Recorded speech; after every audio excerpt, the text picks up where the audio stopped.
You have to provide the services during distance learning, and there's that extra level of security that we need to show that we're trying. Aren't you glad you clicked that button? This is a live recap of my interview with Caitlin. She is a special ed social worker in the state of California, specializing in working with students with emotional disturbances. So she has a wealth of information to share with you.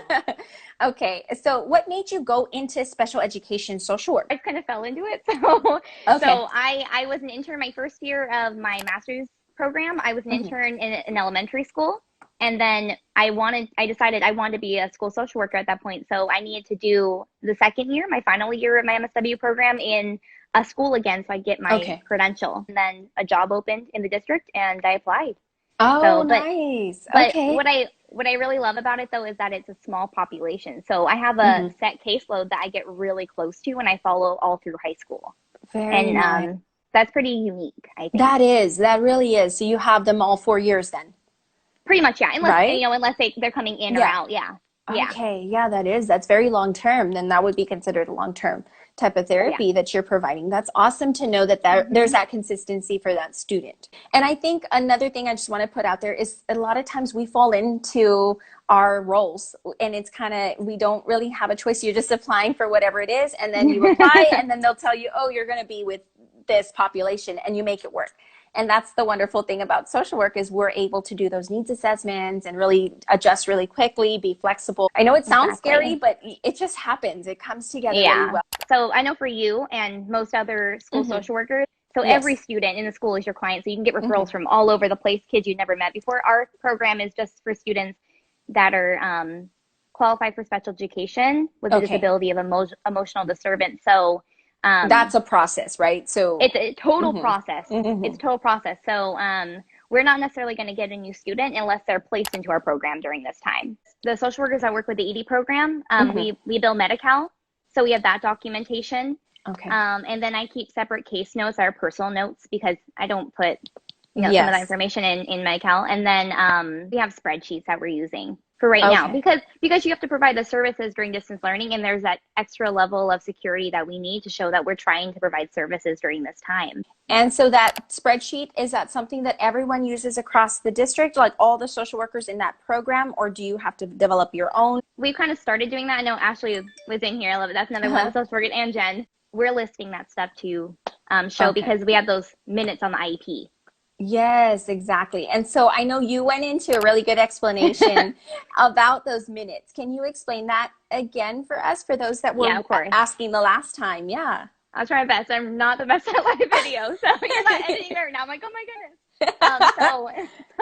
So on an IEP, you'll see related services. So counseling is a service on an IEP, and that's what we call counseling minutes. So a student might have 55 minutes of counseling per week, or 100 minutes per month, or 900 minutes per year. So it's just what we need to be providing to that student, and you kind of parcel it out how you see fit. So if it's a weekly student, they're going to be on your schedule every week, right? But but some students might be bi-monthly, like that. It depends on the minutes that they have. This one came in live. This is from Brandy. She's asking, do you have to deal with lawyers and advocates? If you are, do you find them intimidating? There are some lawyers and student advocates, CASA workers that come in for some of our students in their ARDs.